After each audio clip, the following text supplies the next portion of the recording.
Good afternoon. ચલો આજે આપણે માં કહો એક કહાની કાવ્ય ચલાવીશું. મૈથિલી शरण गुप्ता. राष्ट्रविद मैथिली शरण गुप्ता का जन्म 1886 में चिरगांव जिला झांसी में हुआ था. बचपन से ही कविता में उनकी रुचि थी.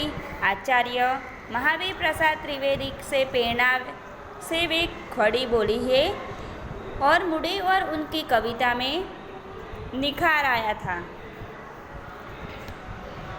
अपनी कविताओं में भारतीय जीवन को समग्रता से समझाने के एवं प्रस्तुत करने का प्रयास किया है.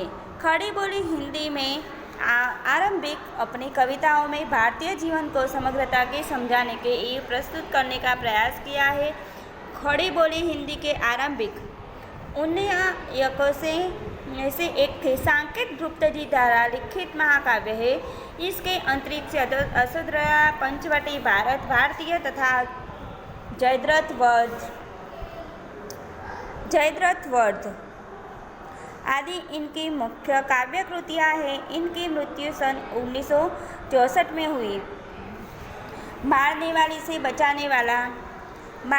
से बचाने वाला बड़ा होता है, यह उक्ति चरितार्थ हुई है गौतम बुद्ध के जीवन से. संवाद शैली की इस कविता गौतम बुद्ध के बचपन की एक घटना का उल्लेख है, जिसमें उनका पुत्र राहुल माँ यशोधरा के राजकुमार सिद्धार्थ की उसी कहानी को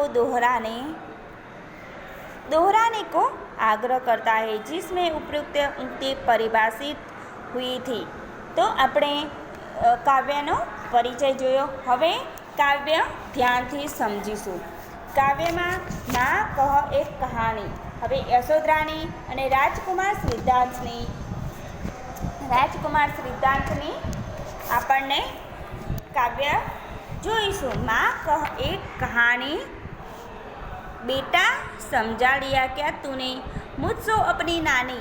कहती है मुझसे यह चेटी, तू मेरी नानी की बेटी. શું કહે છે કે माँ एक कहानी है. बेटा समझा लिया तूने मुझको अपनी नानी.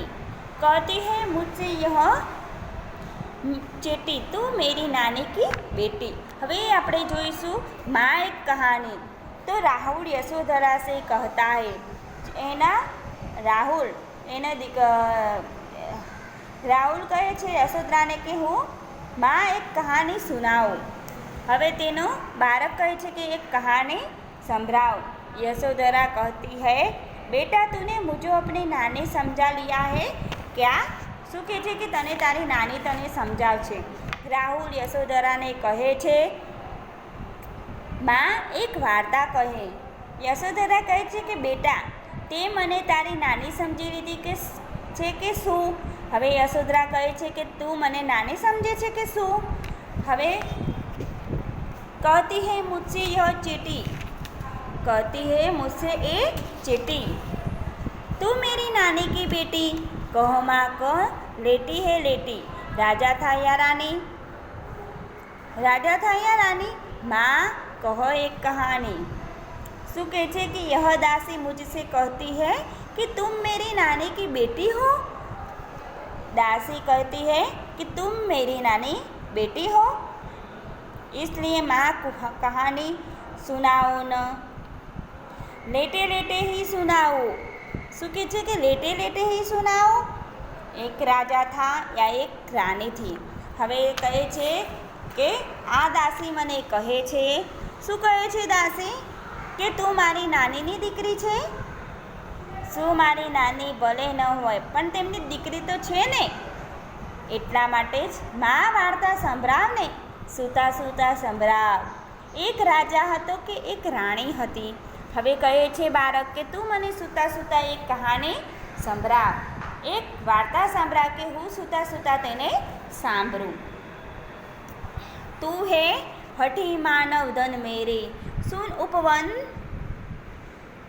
में बड़े सवेरे. तात भ्रमण करते थे तेरे जहाँ सुर भी मन माने. શું કહે છે કે તું હે ઉઠી માનવ ધન મેરે સુન ઉપવન में बड़े सवेरे. मेरे बेटे તું બહુ જિદ્દી હૈ. હવે બાળકને શું કહેવા માગે છે કે તું જિદ્દી છે, અઠીલો છે. અચ્છા તો તું સુન. હવે કહે છે કે તો સુન. હવે તે સંભળાવે છે. એક દિન બડી સુબહ તેરી. હવે શું કહે છે કે એક દિવસે સુબહ તેરે પિતા બગીચે મેં ઘૂમ રહે થે. ભ્રમણ એટલે કે ઘૂમ રહે हैं. उस समय वातावरण में मनपसंद खुशबू फैली थी. मनपसंद खुशबू फैली थी. जहाँ सुरभि मन मानी हाँ माँ यही कहानी. શું કહે છે કે જहाँ यही मनपसंद, जहाँ मनपसंद खुशबू, सुरभि એટલે खुशबू खूब फैली हुई थी. हाँ माँ यही कहानी सुनाओ. શું કહે છે કે મારા દીકરા તો ખૂબ અઠીલો છે. ભલે શું કહે છે કે ભલે તો સાંભળ. તું ખૂબ અઠીલો છે, ભલે તો સાંભળ. એક દિવસ વહેલી સવારે તારા પિતા બગીચામાં ફરી રહ્યા હતા. વાતાવરણમાં મનગમતી સુગંધ ફેલાયેલી હતી. વર્ણ કે ફૂલ ખીલે થે. ઝાલમર કર હિમબિંદુ જીલે થે. हल्के जो के हिले मिले थे. लहराता था पानी. लहराता था पानी. हाँ हाँ यही कहानी. હવે શું કહે છે જુઓ તો કે બગીચે મેં तरह तरह में के रंगों वाले फूल खिले थे. શું કહે છે કે બગીચામાં ભાત ભાતના રંગોના ફૂલ ખીલી રહ્યા છે. ઉન પર ઓસ की बूंदें चमकी रही थी. ઉન પર એટલે કે તેમના પર ઝાકળના બિંદુ चमकी રહ્યા હતા.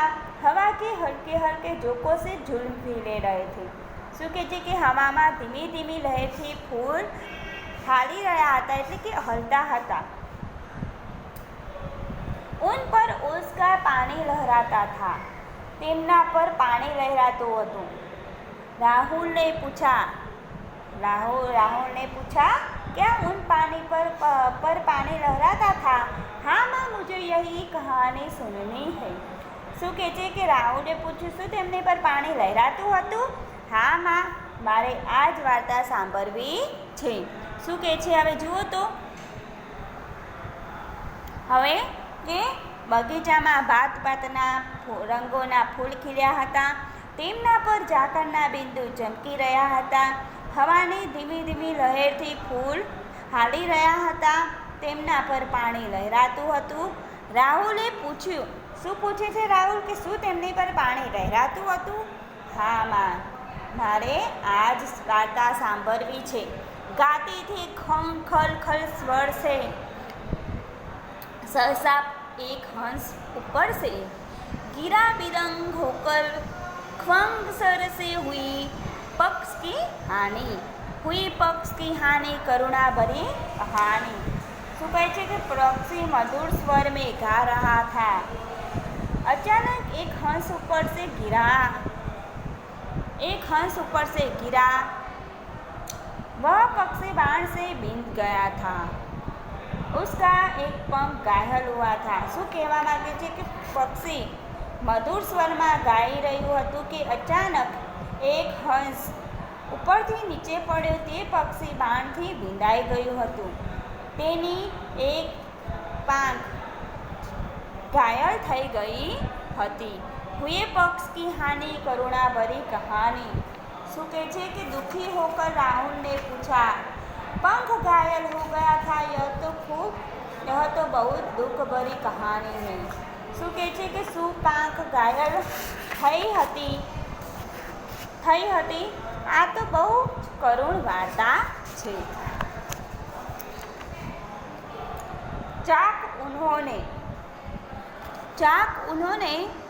चौक उन्होंने उसे उठाया. नया जन्म सा उसने पाया.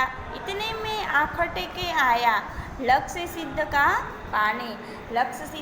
मानी कोमल कठिन कहानी. શું કહે છે હવે જુઓ તો. चौक उन्होंने उसे उठाया. तेरे पिता के चौक पर उठाया. उनके स्पर्श में पक्षी में मानो नया जन्म पा लिया है. उसी समय शिकारी वहाँ आ पहुँचा. उसे इस बात का गर्व था कि उसे इस बात का गर्व था कि उसका निशान सही बैठा है। क्या अचूक निशाने की अभिमानी लक्ष्य सिद्ध का माने એટલે કે अचूक निशाने की अभिमानी यह तो कोमल पर कठोर कहानी है। હવે શું કહે છે જુઓ તો, તારા પિતાએ ચમકીને તેને ઉપાડ્યું, તેમના સ્પર્શથી નવજીવન પ્રાપ્ત કર્યું। તે જ વખતે શિકારી ત્યાં આવી પહોંચ્યો હતો। તેને એ જ વાતનું અભિમાન હતું કે તેનું નિશાન બરાબર સંધાયું હતું। હવે પૂછે છે કે તેને તે નિશાન બરાબર સંધાયું હતું। શું બરાબર? નિશાન સાધનારો અભિમાની આ તો કોમળ અને કઠોર વાર્તા છે।